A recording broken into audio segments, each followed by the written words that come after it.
Mga kasayan, yung nakaraan sa XRM 110, ngayon naman sa Rusi Macho 175 tayo maglalagay ng RPM gauge. Ito siya kasayan, no? Bali dito ko na siya ipupesto.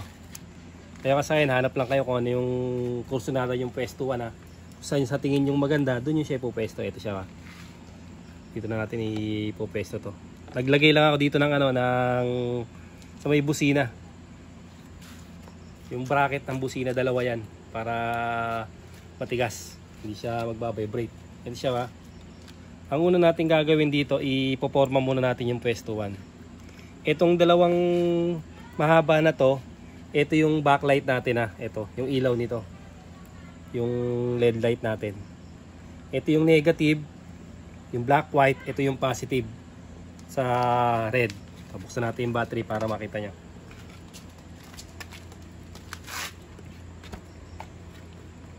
Ito yung battery natin, ha. Pag nilagay natin to sa negative at nilagay natin sa positive, yan, positive, ha, negative, ayan, meron tayong backlight. Gagana yung backlight natin, no? O yung LED. Ayan siya, ha. Ito yung positive at ito yung negative. Dito naman sa tatlong maliliit, meron kayong makikitang black o accessory wire. Itong green naman, ito yung negative. Tapos, itong yellow, sa iba black yellow ito, ha. Ito yung ignition coil. Ngayon kasayan, depende sa inyo kung saan nyo gusto mag-wiring. Kung gusto nyo, duktungan nyo ng wire to, papunta rito. Ito. Pansinin nyo, ha. Ito yung ignition coil. Yan yung ignition coil. Ito na siya. Tapos, ito yung ground. Yan, o kaya body ground. Tapos, accessory wire. Magkakasama na rito, kaya pwede rin kayo kumuha dito. Pwede rin naman kayo kumuha ng ignition coil dito. Ito, tututukan mo yung yung kulay. Yung kulay yung tinuturo ko diyan, tutukan mo para alam nila. Ito ignition coil, black yellow. Pwede kayong kumuha ng ignition coil dito, tapos sa loob nito, dito sa may susian, pwede kayong kumuha ng negative at positive sa loob nito. Ito, ha. Pero ang gagawin natin dito, parang XRM 110 lang din. Dito tayo kukuha ng sa brake light switch. Lahat ng motor kasi meron ditong accessory wire sa brake light. Ito siya, ha. Bali ito, tutok mo dito, ganito yung puporma muna natin. Pagsasamahin muna natin. Ito yung ignition coil, duduktungan natin ng wire to. Magduduktong tayo ng wire dito sa ignition coil. Try natin yan. Kung kakasya na kaya ito. Ganito pag magsusukas kayo, ha. Dito yung pwesto niyan. Ito yung ignition coil. Ito siya, oh. Yan tayo maglalagay ng ignition coil. Dito, aabot na yan dito. Kung gusto nyo accessory wire dito at saka negative, dito daw, ha. Pero dito tayo kukuha. Pagsasamahin lang natin to. Positive, tsaka yung accessory wire. Ito yun, ha.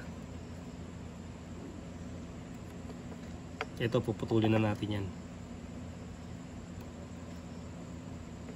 Tsaka natin titapan. Alisin na natin yung dulo nyan.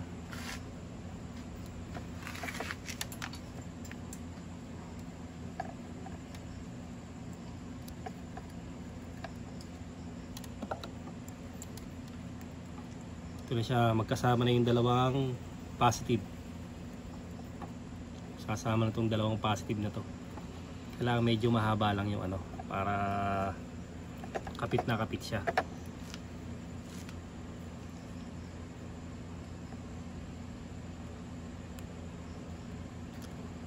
Tapos itong solid red at black.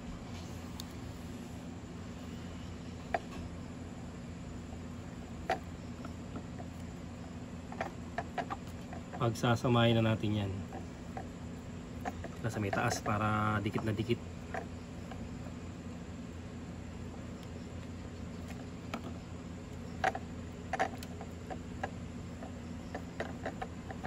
Ito na siya, ha. Black at saka yung pagsasamahin, black at red. Accessory wire tsaka yung ilaw ng backlight.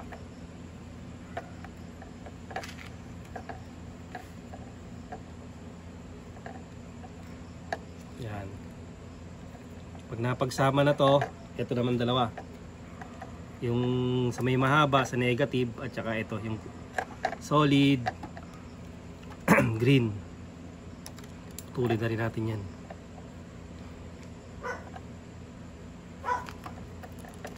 Yan siya ba?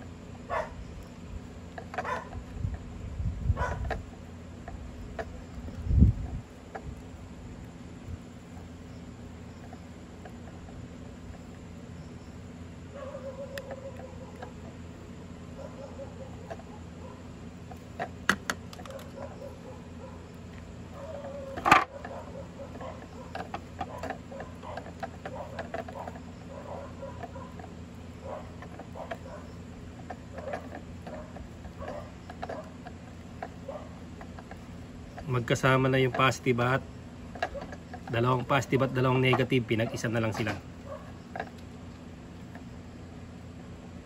Yan. Tapos etong isa to, duduktungan din natin yung ano, yung ignition coil. Duktungan din natin yan ha. So, meron tayo nito. Meron naman ako dito eh. So, putulin nyo lang to pag wala kayong ito kasi meron tayong pangsuksok eh. Pag ano, putulin nyo lang dito kayo mag ano, magduktong. Yan.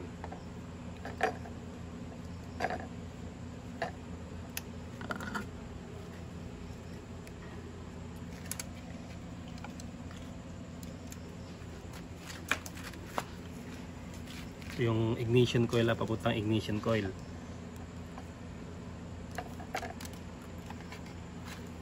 Ito naman siya.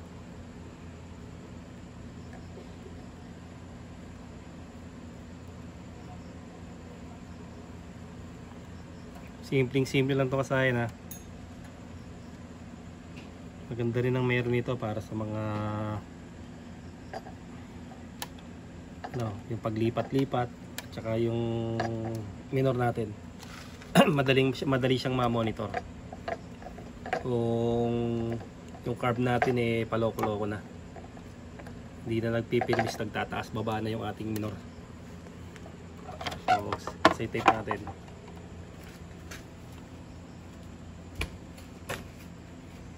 Tukan mo lang yung ano, nakahiwalay lang dito yung ano ha, yung itong ano, itong ignition coil lang nakahiwalay ha. Tapos magkadikit na yung dalawa.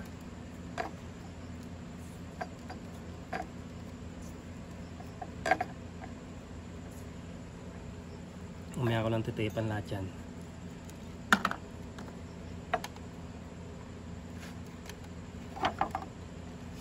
Ito yung red, yung ano natin ha. Red ang positive. Tapos yung black white ang negative.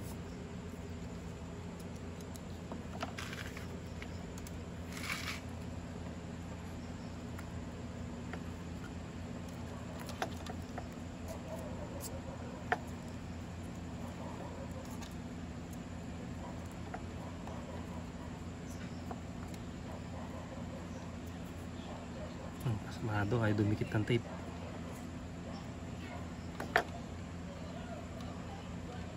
Positive yung red.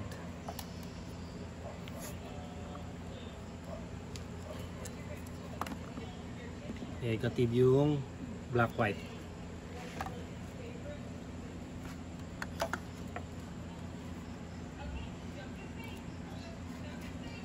Tapay na konti, Bulbita. Bita, pahinaan konti. Pahinaan konti.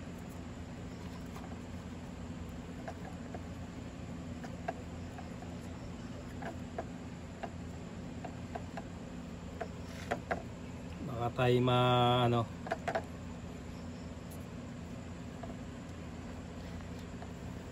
Yan ha. Ayaw mong dumikit ha.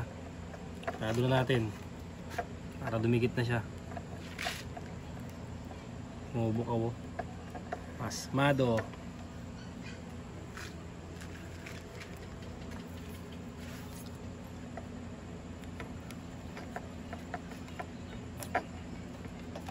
Ito alam na natin kung alin yung ano ha. Naka ano na yan.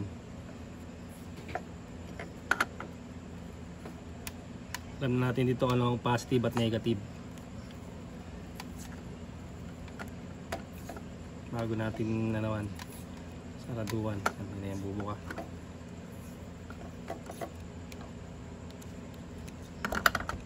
Pwede natin i-pesto.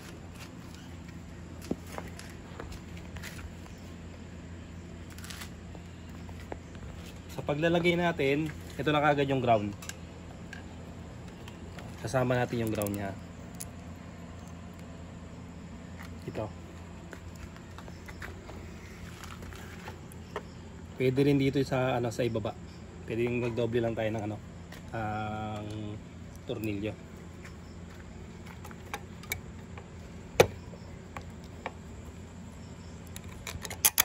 Yan.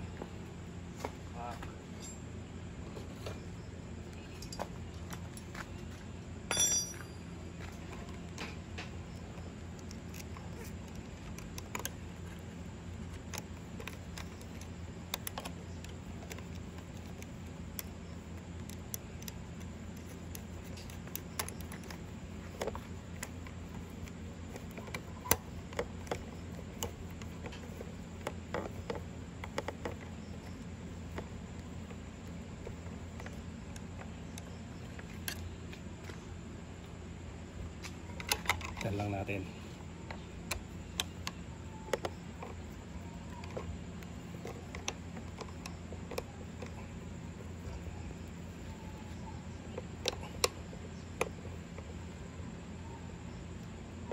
Tapos itong ground dito ko na ilalagay sa ilalim niya. Ito tingnan niyo yung pinagtornilyoan natin, dito ko siya ilalagay. Ayan ito, tingnan niyo pinagtornilyoan natin to, mag-add lang ako ng pwede naman sa ilalim, ito para pantay na lang siya. Pwede na nyo agad itornilyo yan kung wala kayong extra tornilyo. Ito, nag-add lang ako ng isang tornilyo.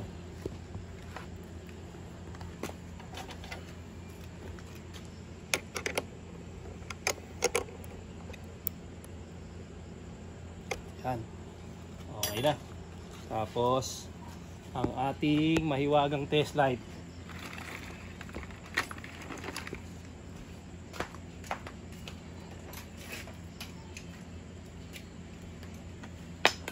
Lagyan natin sa positive. Plus ng battery Tapos testingin natin yung kung may ground na tayo makukuha. Okay na, ito na. Meron tayong ground na makukuha. Tapos accessory wire, ito yun ito yung brake switch brake switch, ito siya, ito yun. Didiretsuin nyo to. Pag diretso nyo nito, ito siya ayan, may makikita kayo rito yellow na may lining na red. Tapos solid black, itong solid black, ito yung accessory wire, ito yung kailangan natin.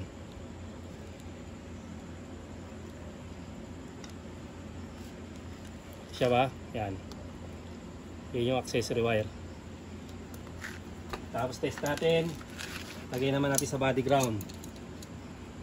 Ito kahit isang body ground. Tapos buksan natin yung susian kung meron siyang makukuha power sa accessory wire. Accessory wire natin dapat pag pinatay ko yung susian, patay din siya. Pag binuhay yung susian, buhay siya. Okay, yan yung accessory wire. Ito na ngayon siya ito na ngayon yung ating wire.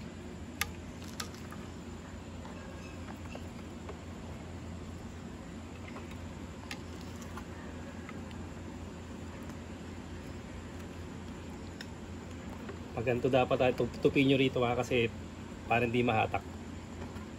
Maglalagay kayo ng ito pala, titipan ko pa pala to para mamaya ko na pala yan. Sa labas na lang siya dito lagay na lang muna natin para mabilis tayo. Ito yung negative ilalagay na natin dito. Mamaya ko na lang yan i-fix. Tapos ito yung positive na dalawa, ilalagay natin sa accessory wire yung green, ito yung yung black at yung red. Ito yung green at saka yung black white katulad dito sa paglagay sa sa XRM 110. Mamaya ko na siya sisilyado para mas mabilis tayo. Tapos ito na siya, ignition coil. Ito, kung saan kayo makakakuha ng mas madali, doon tayo kukuha. Ignition coil, yan. Dito lang tayo mag-ano.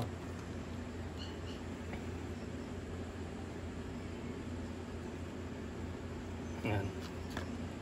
Ito, pag nagsukat kayo pag ganito, kasi pag ganito, pag ano, mababatak siya. Kailangan tamang-tama.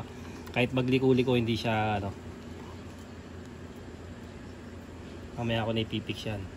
Dapat pagbukas natin ng ano, ng susian, gagana na kagad yung ano natin. Ito, kaya siya gumana na. Yan. Tapos pagka nag-open tayo, wala palit tangke. Tingnan natin, baka may tira pa naman to. Yun.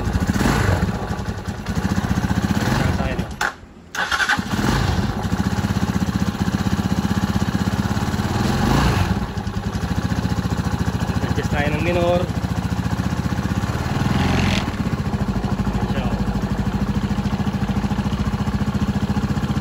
Pag magpapalit tayo, wag natin papabuti sa red, para hindi galit na galit ang makina. Malalaman niya pag tumatakbo, relax na relax lang siya.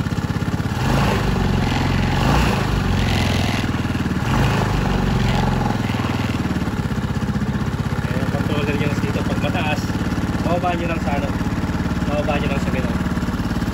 Simple lang kasayang paglalagay ng ano, ng